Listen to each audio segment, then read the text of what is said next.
Hello friends, welcome back to Prince Electrical Academy. हमारे पीछे video में हमने कैलकुलेट किया था कि किसी भी प्लांट के लिए रिक्वायर्ड कैपेसिटर बैंक कैपेसिटी कैसे निकाली जाती है। अगर आपने वो वीडियो अभी तक नहीं देखा है तो ऊपर लिंक पर क्लिक करके उसे ज़रूर देख लें।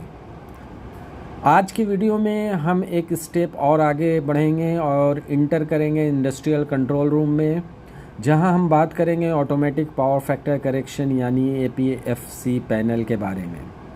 हम सीखेंगे कि इसकी वर्किंग क्या है, इसके कंपोनेंट्स क्या होते हैं और सबसे इम्पोर्टेंट अपने कंट्रोल पैनल्स पर इसकी प्रोग्रामिंग और कंट्रोलर सेटिंग बिल्कुल परफेक्ट तरीके से कैसे करते हैं। तो चलिए बिना किसी डिले के आज की क्लास शुरू करते हैं। सबसे पहले एक बेसिक क्वेश्चन, हमें APFC पैनल की ज़रूरत क्यों पड़ती है। देखिए, हमारे इंडस्ट्रीज़ और फैक्ट्रीज़ में चलने वाले मैक्सिमम लोड जैसे induction motor, transformers and welding machines, ये सब हाईली इंडक्टिव लोड्स होते हैं। इन इंडक्टिव लोड्स के चलने से सिस्टम में रिएक्टिव पावर का ड्रॉप होता है, जिससे हमारे पावर फैक्टर डाउन चले जाते हैं। अगर आपके पावर फैक्टर यूनिटी यानी 1 से कम होता जा रहा है या कम है तो स्टेट इलेक्ट्रिसिटी बोर्ड आपके प्लांट पर heavy power factor penalties charge करता है। साथ ही लाइन में लॉसेज और वोल्टेज ड्रॉप बढ़ जाते हैं। इसी प्रॉब्लम को डायनेमिकली सॉल्व करने के लिए हम यूज़ करते हैं APFC पैनल, जो सिस्टम लोड के हिसाब से ऑटोमेटिक तरीके से कैपेसिटर बैंक्स को स्विच करता है। चलिए अब समझते हैं एक स्टैंडर्ड APFC पैनल के कंपोनेंट्स और उसकी एनाटॉमी को।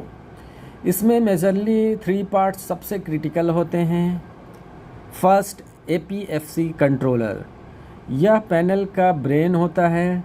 यह एक माइक्रो प्रोसेसर कंट्रोल्ड रेगुलेटर होता है जो कॉन्टिन्यूअस फेज शिफ्ट को सेंस करता है और सिग्नल भेजता है। दूसरा, capacitor duty contactors. Normal contactors यहाँ काम नहीं आते। हम यहाँ special capacitor duty contactors use करते हैं, जिनमें प्री चार्जिंग डैम्पर रसिस्टर होते हैं जो हाई कैपेसिटर इनरश करंट को कंट्रोल करते हैं। थर्ड है capacitor bank and detuned reactors. ये heavy duty metallized polypropylene capacitor cell होते हैं, जिनको हम हार्मोनिक फिल्टर करने के लिए डिट्यून्ड रिएक्टर्स के साथ सीरीज में कनेक्ट करते हैं। अब बात करते हैं इसकी क्लोज लूप वर्किंग यानी इसके ऑपरेशनल मैकेनिज़्म की, कि ये रियल टाइम में काम कैसे करता है। सबसे पहले मेन इनकमिंग ब्रेकर पर लगा हुआ करंट ट्रांसफार्मर यानी CT लोड करंट और फेज एंगल को कॉन्टिन्यूसली मेज़र करता है। ये CT डेटा सीधे APFC कंट्रोलर को फीडबैक के रूप में भेजता है। कंट्रोलर रियल टाइम में एक्टिव पावर और रिएक्टिव पावर का कंपैरिजन करता है और टारगेट पावर फैक्टर लेने के लिए रिक्वायर्ड कंपनसेशन कैलकुलेट करता है। जैसे ही टारगेट कम होता है, कंट्रोलर सेलेक्टेड रिलेज को क्लोज करके स्पेसिफिक स्टेप कॉन्टैक्टर को स्विच ऑन कर देता है और पावर फैक्टर स्टेबलाइज हो जाता है। आप इस स्क्रीन पर दिए गए ट्रेंड चार्ट को ध्यान से देखिए। नीचे वाली जो ऑरेंज लाइन आपको दिख रही है, ये है हमारा अनकम्पनसेटेड पावर फैक्टर जब सिस्टम में कोई करंट नहीं था।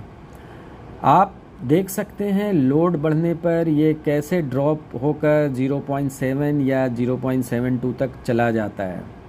लेकिन जैसे ही हमारा APFC पैनल स्विच ऑन होता है, सिस्टम को स्मूथली कंपनसेट करता है और ऊपर वाली टील लाइन को देखिए, ये हमारे पावर फैक्टर को बिल्कुल परफेक्ट तरीके से 0.99 पर लॉक कर देता है बिना किसी फ्लक्चुएशन के।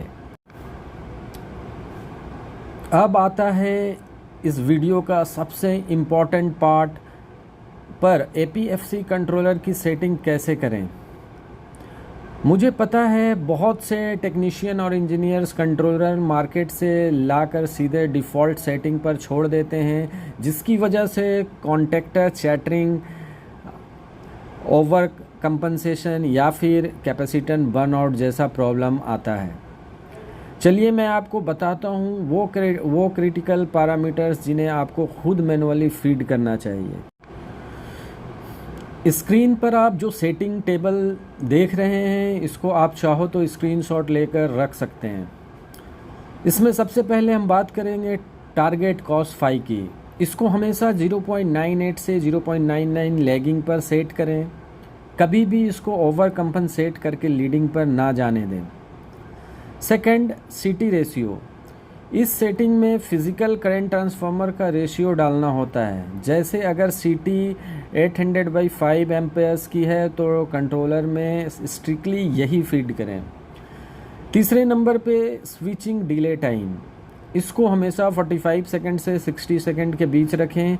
अगर इसको बहुत जल्दी स्विच करेंगे तो कैपेसिटर फुल्ली डिस्चार्ज नहीं हो पाएगा और इंटरनल डैमेज हो सकता है। And fourth one is step capacity. हर एक फिज़िकल कैपेसिटर स्टेप का एक्चुअल kVAR वैल्यूज़ फीड करें।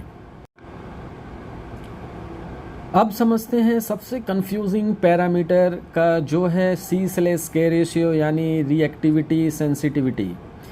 ये सेटिंग कंट्रोल करती है कि कंट्रोलर कब स्विच ऑन होगा और कब ऑफ। इसका बेसिक कैलकुलेशन फार्मूला है C/K = smallest capacitor step Ampere's divided by CT ratio value.